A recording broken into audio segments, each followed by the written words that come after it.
নমস্কার বন্ধুরা, আপনাদের সবাইকে টেলস অফ মোটিভেশন চ্যানেলে স্বাগত জানাই। আজকে আমাদের কাহিনীর শীর্ষক হল মৌনতা মাঝে প্রকৃত জ্ঞান লুকিয়ে থাকে। মানব জীবনের এক অদ্ভুত বৈশিষ্ট্য হল আমরা প্রায় শব্দে ভর দিয়ে বাঁচতে চাই, কথা বলি, বিতর্ক করি, নিজেদের জ্ঞান ফলাই আর ভেবে বসি এভাবেই আমরা বড় জ্ঞানী হয়ে উঠি। অথচ সত্যিকার জ্ঞান যে অনেক সময় শব্দের অতলে নয়, বরং নীরবতার গভীরে লুকিয়ে থাকে, এই সত্যটি উপলব্ধি করেছিলেন মহামানব গৌতম বুদ্ধ। একদিন বুদ্ধ সাভাতির জেটবন বিহারে অবস্থান করছিলেন। তার শিষ্যরা চারদিকে বসেছিলেন, কেউ ধ্যান করছে, কেউ আবার বুদ্ধের উপদেশ শুনছে। সেই সময় এক রাজকুমার তার কাছে আসেন। কুমারের মন ছিল অস্থির, জ্ঞানের অহংকারে ভরপুর। তিনি শুনেছিলেন বুদ্ধ মানুষকে নীরবতার শিক্ষা দেন, ধ্যানের শিক্ষা দেন, কিন্তু তার মনে প্রশ্ন, নীরব থাকলেই বা জ্ঞান হয় কিভাবে? রাজকুমার বুদ্ধকে প্রণাম করে বললেন, ভগবান, আমি বহু গ্রন্থ পড়েছি, বহু আচার্যকে প্রশ্ন করেছি।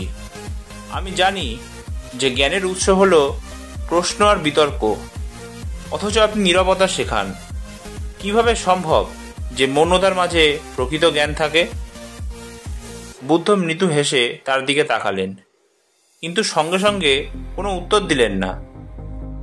রাজকুমার একটু অবাক হলেন। ভিড়ের মধ্যে নীরবতা নেমে এলো। তিনি আবার বললেন, আপনি কি আমার প্রশ্ন শুনতে পাচ্ছেন না ভগবান? তবুও বুদ্ধ নীরব। কিছুক্ষণ পরে বুদ্ধ তার শিষ্য আনন্দকে বললেন, এই রাজকুমারকে নিকটবর্তী নদীর ধারে নিয়ে যাও। রাজকুমার কিছুটা বিস্মিত হলেও বুদ্ধের নির্দেশ মানলেন। আনন্দ তাকে নিয়ে গেলেন। নদীর ধারে বসিয়ে আনন্দ কিছু বললেন না, কেবল ইশারায় বসতে বললেন। নদী বয়ে চলেছে, বাতাস বইছে, আকাশের নিচে নীরব প্রকৃতি যেন এক অদ্ভুত সঙ্গীত গাইছে। শুরুতে রাজকুমার অস্থির ছিলেন। মনে হচ্ছিল তিনি সময় নষ্ট করছেন। কিছুক্ষণের মধ্যেই তার ভেতরের অস্থিরতা কিছুটা শান্ত হলো। তিনি নদীর কলধ্বনি শুনলেন, বাতাসের মৃদু শোষ আওয়াজ শুনলেন, যেন প্রকৃতি কথা বলছে, অথচ কেউ মুখে শব্দ করছে না। ঘণ্টাখানেক পরে তারা বিহারে ফিরলেন। রাজকুমার আবার বুদ্ধকে প্রণাম করে বললেন, ভগবান, আমি কিছুটা শান্তি অনুভব করছি, কিন্তু এখনো বুঝতে পারছি না মৌনতার মাঝে জ্ঞান কোথায়। বুদ্ধ এবার ধীরে ধীরে বললেন, রাজকুমার, তুমি কি লক্ষ্য করেছিলে নদীর স্রোতকে? যখন জল শান্ত থাকে তখন তুমি নিজের প্রতিচ্ছবি স্পষ্ট দেখতে পাও, কিন্তু যদি নদী উত্তাল হয় তখন কিছুই দেখা যায় না। মানুষের মনও তেমনই। যখন অস্থিরতা শব্দে ভরে যায় তখন সত্যকে স্পষ্ট দেখা যায় না, আর যখন মন নীরব হয় তখন জ্ঞান স্বতঃস্ফূর্তভাবে উদ্ভাসিত হয়। রাজকুমার ভাবলেন, কিন্তু পুরোপুরি উপলব্ধি করতে পারলেন না। তিনি আবার প্রশ্ন করলেন, ভগবান, যদি কেউ জ্ঞানী হয় তবে সে কেন নীরবে থাকবে? জ্ঞান তো প্রকাশের জন্য।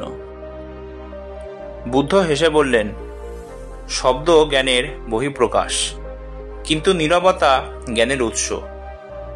যেমন ফুল ফুটলে তার গন্ধ নিঃশব্দে ছড়িয়ে পড়ে, ঠিক তেমনি প্রকৃত জ্ঞানীর জ্ঞান তার নীরবতা থেকেই চারপাশে ছড়ায়। এরপর বুদ্ধ একটি কাহিনী শোনালেন। এক সময় এক যুবক তার কাছে এলেন।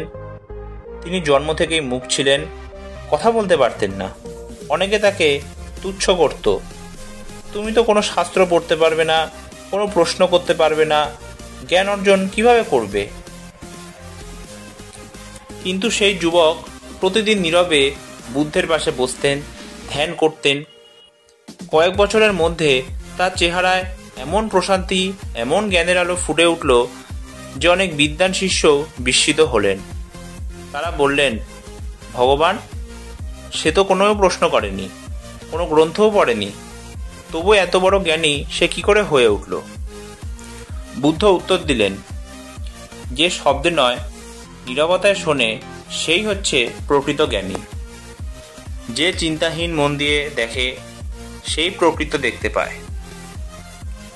রাজকুমার গভীরভাবে চিন্তা করলেন।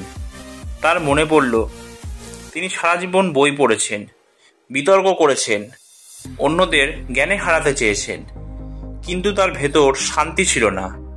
অথচ আজ নীরব বসে থাকার মধ্যেই তিনি যে প্রশান্তি অনুভব করেছেন তা তিনি কোনো গ্রন্থে পাননি। তিনি হাত জোড় করে বললেন, ভগবান, আমি বুঝতে পারছি, জ্ঞান মানে কেবল গ্রন্থপাঠ বা বিতর্ক নয়। প্রকৃত জ্ঞান আসে যখন মন নীরব হয়, যখন আমরা শব্দের সীমা ছেড়ে ভেতরের সত্যকে উপলব্ধি করতে পারি। বুদ্ধ মৃদু হেসে বললেন, মৌনতা হলো আত্মার আয়না। সেখানে তুমি নিজের প্রকৃত সত্তাকে দেখতে পাও। মনে রেখো, শব্দ মানুষকে ভেদ করে, কিন্তু নীরবতা মানুষকে মিলিয়ে দেয়।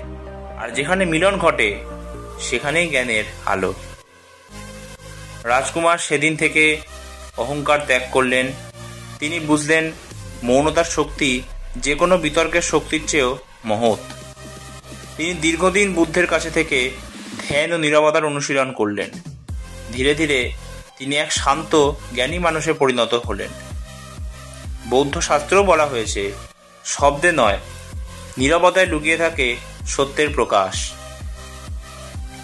গৌতম বুদ্ধের শিক্ষা আজও আমাদের মনে করিয়ে দেয়, আমরা প্রায়ই ভেবে থাকি বেশি জানলেই বা বেশি বললেই আমরা জ্ঞানী হব, কিন্তু সত্যিকার জ্ঞান শব্দের ভিড়ে নয়, বরং নিস্তব্ধতার গভীরে লুকিয়ে থাকে।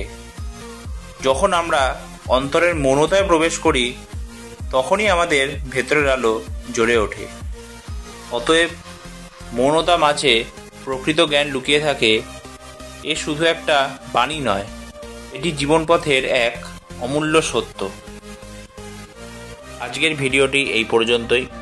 গল্পটি ভালো লাগলে প্লিজ ভিডিওটি লাইক, শেয়ার আর চ্যানেলটি সাবস্ক্রাইব করতে ভুলবেন না। আবার নতুন গল্প নিয়ে আমি আপনাদের সামনে উপস্থিত হব। ধন্যবাদ।